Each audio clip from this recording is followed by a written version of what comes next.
Breaking news. মধ্যপ্রাচ্যে এমন এক নীরব উত্তেজনা তৈরি হয়েছে যা পর্যবেক্ষকদের মতে বিশ্বকে ধীরে ধীরে ঠেলে দিতে পারে এক সম্ভাব্য বৈশ্বিক সংঘাতের দিকে। দ্বিতীয় দফা গোপন আলোচনার আগে ইসলামাবাদে নেওয়া হয়েছে নজিরবিহীন নিরাপত্তা ব্যবস্থা, কারণ এই বৈঠকের ফলেই নির্ধারিত হতে পারে এই অঞ্চলে যুদ্ধ নাকি শান্তির পথ খুলে যাবে। বিশ্ব গোয়েন্দা মহলের একাধিক সূত্র নিশ্চিত করেছে, যদিও আনুষ্ঠানিকভাবে যুক্ত নয়, পিছন থেকে এই আলোচনায় সক্রিয় রয়েছে কয়েকটি সুপার পাওয়ার গোয়েন্দা সংস্থা।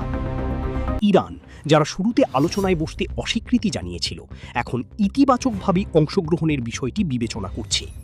এর প্রধান কারণ মার্কিন নৌ অবরোধ, যা নীরবে কিন্তু ক্রমাগতভাবে ইরানের অর্থনীতিকে ভেতর থেকে ক্ষতিগ্রস্ত করছে।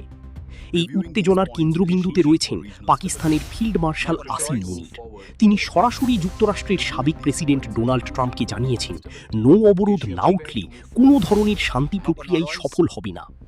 এদিকে পুরো অঞ্চল জুড়ে এখন 24 ঘন্টা স্যাটেলাইট নজরদারি চালাচ্ছে যুক্তরাষ্ট্র। ওমান উপসাগরে একটি ইরানি কন্টেইনার জাহাজে গুলি চালায় মার্কিন বাহিনী। ইঞ্জিন রুম লক্ষ্য করে চালানো গুলিতে জাহাজটির প্রোপালশন ব্যবস্থা সম্পূর্ণ অচল হয়ে যায় এবং তা সমুদ্রেই স্থির হয়ে পড়ে। ঘটনার তীব্র নিন্দা জানিয়েছে চীন। বেজিংয়ের দাবি, এটি বৈশ্বিক বাণিজ্যের জন্য এক বিপজ্জনক সংকেত এবং সমুদ্রপথে উত্তেজনা আরও বাড়িয়ে দেবে।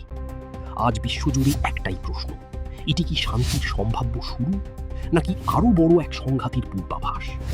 পরবর্তী আপডেটের উপর নির্ভর করছে আন্তর্জাতিক রাজনীতির আগামী দিক নির্দেশনা।